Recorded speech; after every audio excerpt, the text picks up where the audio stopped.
حضور نے نا وہ سنو یارو، اب کون کسی کو محفل کی دعوت دیتا ہے، اب تو پوسٹر چھپواتے ہیں لوگ.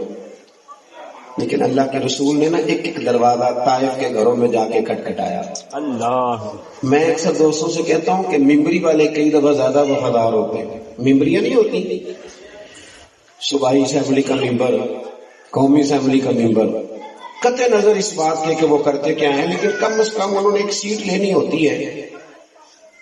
تو دین کا کام کرنے والے لوگ، میں بھی توجہ کروں آپ بھی توجہ کریں، ان لوگوں نے ایک سیٹ لینی ہوتی ہے. آپ یقین کریں کہ وہ ساری رات جاگتے ہیں الیکشن کے دنوں میں، اتنی اتنی موٹی آنکھیں باہر آ جاتی ہیں ان کی، اور کتنی وہ جدوجہد کرتے ہیں. اگر بیٹی کہیں کسی کی دور بیائی ہے تو اس کو بلا کے لاتے ہیں، کہتے ہیں بیٹی ابا جی کی محنت کر رہا، ووٹ مجھے دے. کس قدر جدوجہد کرتے ہیں. میں آپ یقین کریں بہت سارے لوگ ایسے ہوتے ہیں جن کی بات نہیں سنی جاتی، اور الیکشن کے دنوں میں لوگ ان کی بھی باتیں قطع نظر کہ وہ بندہ کس طرح کا ہے. میں جو بات عرض کر رہا ہوں اس پر آپ غور کریں گے کہ بھائی ایک اس نے ممبر بننا ہے، ایک ممبر 5 سال کے اندر، وہ بھی پتہ نہیں 5 پورے ہوں گے کہ نہیں ہوں گے، یہ بھی طے نہیں. تو وہ اپنی اس سیٹ کے ساتھ اتنا مخلص ہے کہ اس نے 12 گھنٹے 24 گھنٹے میں بدل دیے. اس نے ساری ڈیوٹی کی. اگر وہ اپنی اس ممبری سے مخلص ہے تو مجھے بھی تو اپنے ممبر سے مخلص ہونا چاہیے. دین کے خادم کی بھی تو کوئی ڈیوٹی ہونی چاہیے، اس کا بھی تو. وہ کہتا ہے جی میں نے کہہ دیا تھا، جمعے والے دن دے دیا تھا درس، کوئی آئے چاہے نہ آئے. حضور نے اتنی محنت فرمائی کہ رب فرماتا ہے طٰہٰ مَا أَنزَلْنَا عَلَيْكَ الْقُرْآنَ لِتَشْقَىٰ. محبوب کوئی قرآن پاک اس لیے نازل تو نہیں نہ کیا تھا کہ آپ مشقت میں پڑ گئے، اس لیے تو نہیں نازل کیا. حضور نے محنت فرمائی دین کے لیے، لوگوں کو پیغام دین دیا، اور ایک ایک شخص پر حضور نے محنت کی. اور سرکار کی یہ چاہت تھی کہ کچھ لوگ دین میں داخل ہو جائیں. حضرت مولا علی شیر خدا روایت کرتے ہیں، پیارے حبیب صلی اللہ علیہ وسلم فرماتے ہیں اگر تیری وجہ سے ایک بندہ ہدایت پا گیا، کتنے لوگ جی؟ ایک بندہ اگر تیری وجہ سے ٹھیک ہو گیا تو تیری دنیا بھی بن گئی اور آخرت بھی بن گئی، اور تیرے لیے وہ دنیا اور ما فیہا سے بہتر ہے. اگر ایک بندہ، ہم لوگوں نے یہ تو مشورہ بڑوں کو دیا ہے کہ یہ کاروبار کار فائدہ ہوگا، یہ تو مشورہ بڑوں کو دیا ہے کہ اس طرح کر کے آگے جا تو نکل جائے گا. دینداری کا مشورہ کیوں نہیں دیتے؟ کیوں نہیں ہم ایک دوسرے کا بازو تھام کے کہتے یار تیری مہربانی میرے ساتھ چل نماز پڑھ؟ کیوں نہیں کہتے؟ حضرت مصعب ابن عمیر رضی اللہ تعالیٰ عنہ امیر ماں کے بیٹے تھے، اور فرماتے ہیں کہ ہر مہینے میری ماں نیا جوڑا لے کے دیتی تھی.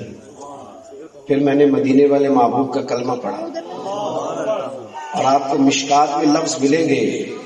حضرت مصعب ابن عمیر جب مسجد نبوی شریف میں آئے تو پیروں میں جوتا کوئی نہیں تھا، اور پھٹی ہوئی انہوں نے ٹوپی پہن رکھی تھی سر پہ، اور ان کے وجود پر جو کپڑے تھے وہ ٹاٹ کے تھے. کوئی کام انہوں نے کیا وہ چلے گئے اپنی ترتیب سے. تینوں لب دے آپ گواچے، سانو اپنی خبر نہ کوئی، ساتھوں تے پارے نہیں کھ گلیاں دے، تے سانو تے ہن آکھ دے لوگ شدائی. پر اسی ننگ نموس دا ساڑ کے چولا، گل پہنے تاج گدائی. او سجنا اپنا آپ گوایا تاں یار نے جاتی بائی. فرماتے ہیں کہ میں نے نا کوئی کام کیا اور چلے گئے تو حضرت مولا علی کہتے ہیں میں مسجد میں بیٹھا تھا. مولا کائنات فرمانے لگے حضرت مصعب ابن عمیر ان کپڑوں میں آئے، واپس چلے گئے تو حضور نے دیکھا تو سرکار کی آنکھوں میں آنسو آ گئے. حضور فرمانے لگے دیکھو اس کی ماں کتنا پیار کرتی تھی اور اب اس کا کیا حال ہو گیا. تو لوگوں نے دین کا کام کیا. ہم لوگ اگر اپنی ذمہ داریوں میں سے ایک ذمہ دین کا بھی لیں، ایک ڈیوٹی دین کی بھی کریں، اور زیادہ نہیں کام کرنا پڑتا. کہہ دیتے ہیں میری طرح کے لوگ میں نے بڑی مشقت کی، زیادہ نہیں کرنا پڑتا. اس میں نا تھوڑی سی محنت ہوتی ہے، باقی سارا فضل ہی ہوتا ہے. اللہ بڑا فضل کرتا ہے، اللہ اس کام میں بڑی خیر کرتا ہے. شرط صرف اتنی ہے کہ آپ مخلص ہو کے چلیں. وہ اسباب بھی بنا دیتا ہے، بندے بھی بھیج دیتا ہے، حالات بھی بنا دیتا ہے، بس وہ تائید کر دیتا ہے. آپ چلیں. محبوب سبحانی غوث سے سمدانی شیخ عبد القادر جیلانی، حضور غوث اعظم رضی اللہ تعالیٰ عنہ کے والد تو بچپن میں وصال کر گئے تھے. غوث پاک رضی اللہ تعالیٰ عنہ نے ایک اینٹ سے کام شروع کیا، اور غوث اعظم نے باقاعدہ کام کیا. ہمارے ہاں چونکہ رواج نہیں تحقیقی مقالہ جات کا، ورنہ غوث اعظم رضی اللہ تعالیٰ عنہ کا علمی کام بھی ہے، طریقت میں کام بھی ہے، تصنیف میں کام بھی ہے، جہاد میں بھی کام ہے۔ یہ صلاح الدین ایوبی دراصل حضور غوث پاک کے ہی تیار کرتا ہے۔ یہ ساری فوج جو 70,000 تھی، یہ ساری غوث پاک کے مریدوں کی فوج تھی۔ یہ سارے لوگ حضور اور کئی پہلوؤں پر غوث اعظم نے کام کیا۔ کس طرح کیا؟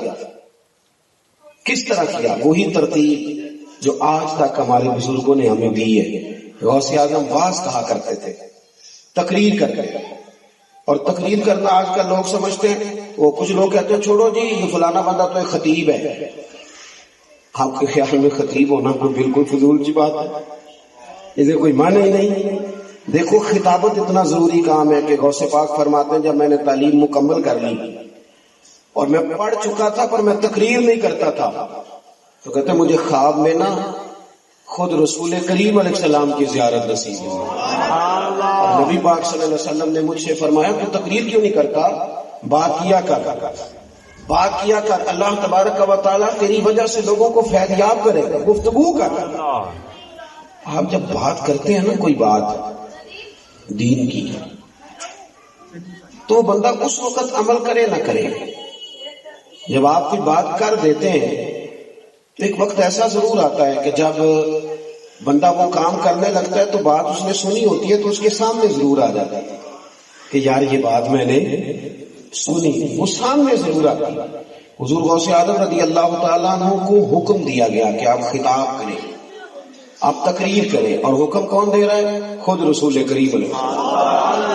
تو حضور غوث اعظم رضی اللہ تعالیٰ عنہ عرض کرنے لگے یا رسول اللہ، میں ان لوگوں میں جو اتنے فصیح و بلیغ ہیں، بات کرنے کا بڑا سلیقہ جانتے ہیں اور گفتگو کے سارے بام و در سے آگاہ ہیں، الفاظ کے اندر کیا طاقت ہوتی ہے اسے یہ سمجھتے، ان کے سامنے کیسے خطاب کروں؟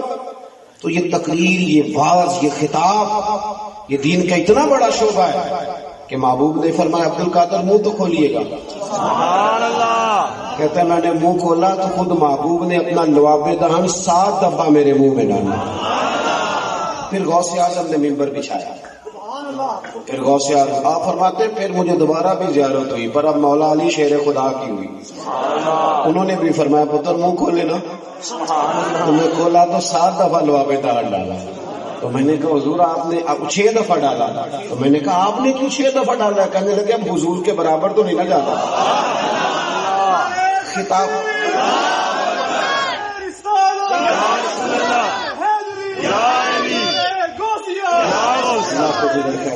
سنیں سنیں سنیں، اللہ تعالیٰ آپ کو برکات عطا فرمائے۔ حضرت پیر صاحب بھی تشریف فرمائے، حضرت استاد علماء بھی تشریف فرمائے، ماشاءاللہ سے رون کے بڑھ گئی ہیں۔ تو آپ یہ کہ بزرگوں کو بھی زیادہ دیر نہیں بٹھانا چاہیے، کچھ باتیں کر لی جائیں جلدی سے آپ کے ساتھ۔ آپ نے نا گفتگو شروع فرمائی، تقریر شروع کی۔ پہلے چھوٹی مسجد میں تھے، رش زیادہ ہو گیا۔ میں نے شروع میں کہا ہے کہ میری طرح کے کئی لوگ دعوے کریں گے ہم نے بڑی محنت کی، کر جاتے ہیں لوگ دعویٰ، لیکن یہ محنت کا نا تھوڑا سا دخل ہوتا ہے، باقی فضل الہی ہوتا ہے سارا۔